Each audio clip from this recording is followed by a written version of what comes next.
What kind of monsters would tell a teenage girl with a crippling illness to stop faking and force her to do backbreaking yard work? That's exactly what happened in the quiet suburb of Willow Creek, where two men in fake uniforms turned a peaceful neighborhood upside down. By the time Emily's mom, Claire, was done with them, they were crawling literally across a path of broken glass, begging for forgiveness. This is the story of a mother's fury, a community's awakening, and a girl who found strength in the ashes of injustice. Willow Creek was the kind of place you'd see on a postcard: neat lawns, white picket fences, and kids biking down tree-lined streets. The sprinklers hummed, porch swings creaked, and laughter floated like dandelion seeds.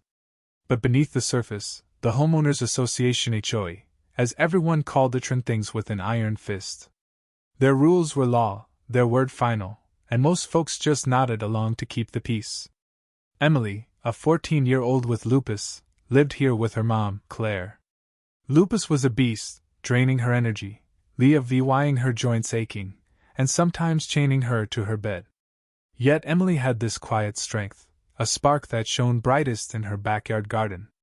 Among the roses and hydrangeas, she found a slice of peace, her hands in the dirt, coaxing life from the earth despite the war raging in her body.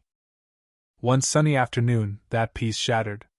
Emily was kneeling in her garden, the air thick with the scent of blooms, when two strangers marched in. They wore crisp shirts with badges that screamed authority, but something about them felt off. The taller one, Greg, had a sneer that could curdle milk. His partner, Paul, grinned like he was enjoying a private joke. "Hey, kid," Greg barked, looming over Emily. "Enough with the act. We know you're faking that so-called illness." Emily froze, her trowel slipping from her hand. Faking? She'd spent years fighting lupus, hiding her pain behind a smile. Before she could respond, Paul chimed in, his voice dripping with condescension. "The community garden's a mess. If you're well enough to play in the dirt here, you're well enough to weed it. HOA's orders." Their words hit like punches.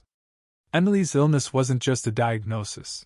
It was a daily battle, invisible to those who didn't care to look. These men, strangers in fake badges, had no right to judge her, yet they stood there, demanding she prove her pain. "I have lupus," she said, her voice shaky but firm.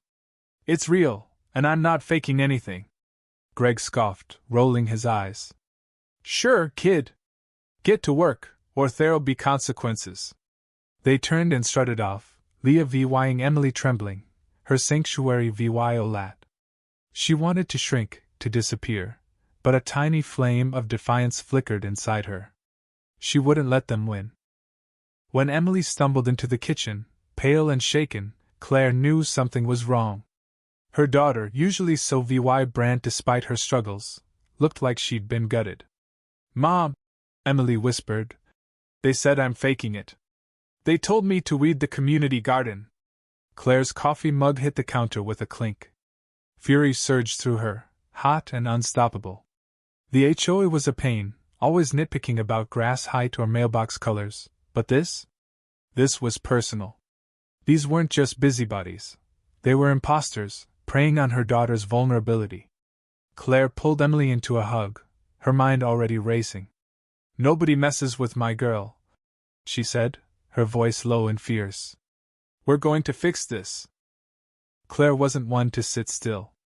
She grabbed her laptop and ordered a pen with a hidden camera, her heart pounding with purpose. She quizzed Emily on every detail: Greg's sneer, Paul's fake badge, the way they'd laughed as they walked away. With her friend Lisa, a sharp-minded project manager, Claire mapped out a plan. "We need proof," Lisa said, scribbling notes. "Catch them in the act, and they're done." Claire nodded, her jaw set. She wasn't just fighting for Emily. She was fighting for every neighbor who'd ever felt the HOA's boot on their neck. The next day, she stood at her kitchen window, filming Greg and Paul as they swaggered down the street, chuckling like bullies on a playground. It wasn't enough. She needed them to hang themselves. Opportunity came when Claire overheard them harassing Mrs. Larson, an elderly widow, about her unkempt lawn. Pen tucked in her pocket, Claire strolled over, pretending to chat with Mrs. Larson. Greg, emboldened, didn't hold back. "This neighborhood's gonna learn to follow orders," he sneered, unaware of the camera catching every word. "Fix this eyesore or you're fined."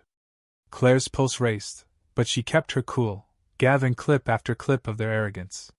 She shared the footage with trusted neighbors, folks who'd lived in Willow Creek long enough to smell a rat. Their outrage mirrored hers, and whispers of rebellion spread like wildfire. Word of Emily's ordeal reached every corner of Willow Creek. The Thompsons, who lived next door, were livid. Mr. Thompson, a no-nonsense guy known for his fairness, couldn't stop picturing Emily in her garden, her hands gentle despite her pain. Across the street, Mrs. Carter baked cookies and dropped them at Emily's door, her warm smile saying, "You're not alone." Kids drew chalk hearts on Emily's driveway, and old Mr. Walsh, gruff but kind, parked himself on his porch with binoculars, ready to spot trouble. The Miller twins, tech-savvy teens, took to social media, their posts sparking outrage beyond Willow Creek. "This isn't just about Emily," they wrote. "It's about all of us." The neighborhood was waking up, and Claire was ready to lead the charge. The monthly HOA meeting at the Willow Creek Community Center was usually a snooze talk of budgets and block parties. Not this time. The room buzzed with tension, neighbors packed in tight, their eyes darting to Claire and Emily, who sat hand in hand. Claire's heart thudded, but her resolve was steel. When the floor opened for comments, she stood, her voice cutting through the hum. "I'm here as a mother whose daughter was wrong," she said, her tone calm but unyielding. "Two men, posing as HOA officers, harassed Emily, mocked her lupus, and demanded she do work that could have hurt her. They have no authority, no credentials, just lies." Gasps rippled through the crowd. Claire held up a flash drive. "I have proof," she said, passing out printed photos and witness statements. She played the videos, Greg's sneer, Paul's threats, their laughter as they bullied Mrs. Larson. The room erupted in murmurs, heads turning to Greg and Paul, who slouched at the back, their faces pale. "This is our home," Claire continued, her voice rising. "We won't let imposters tear it apart." The Real HOA board, caught off guard, scrambled to respond, but the crowd's anger was with Claire. Greg tried to protest, stammering about misunderstandings, but his words drowned in boos. Their empire of lies was collapsing. Claire wasn't done. "An apology isn't enough," she said, her eyes locked on the imposters. "You need to feel the weight of what you did." She pointed to the community yard outside, where a path of broken glass shards from old bottles, glittering in the dust, had been laid out. "Crawl across it," she said, her voice ablaze. "Show us you understand the pain you caused." The crowd went silent, shock mingling with awe. Greg and Paul hesitated, their bravado gone, but the community's stare pushed them forward. They dropped to their knees, the glass crunching under their palms. Each shuffle was agony, their faces twisting with pain and shame. No one jeered, the silence was heavier than any taunt. Claire watched, holding Emily's hand, her heart torn between justice and a flicker of pity. This wasn't cruelty, it was a lesson. The men reached the end, breathless, their hands bloodied. Kneeling before Emily, Greg choked out, "I'm sorry. We were wrong." Paul nodded, his voice barely audible. "We didn't know. We're sorry." Emily's eyes glistened, but she stood tall, her strength a quiet fire. The crowd exhaled, a wave of relief washing over them. Justice had been served, raw and real. Willow Creek changed that day. Neighbors who'd once just waved now stopped to talk, their bonds forged in shared outrage. Mrs. Henderson brought pies, kids left drawings, and Mr. Walsh kept his gill. The HOA, shamed by its failure, faced demands for transparency. Meetings buzzed with ideas for fairer rules, a new era rooted in compassion. Emily, once isolated by her illness, felt wrapped in her community's warmth. Lupus still fought her, but it didn't define her. Her mom's courage, the neighbors' kindness, it gave her wings. As the sun set over Willow Creek, casting long shadows across the lawns, Emily stood in her garden, a smile breaking through. The impostors were gone, their lies shattered like the glass they'd crawled over. Claire, watching her daughter, knew this was more than a VY Tory. It was a promise: no one would dim Emily's light again.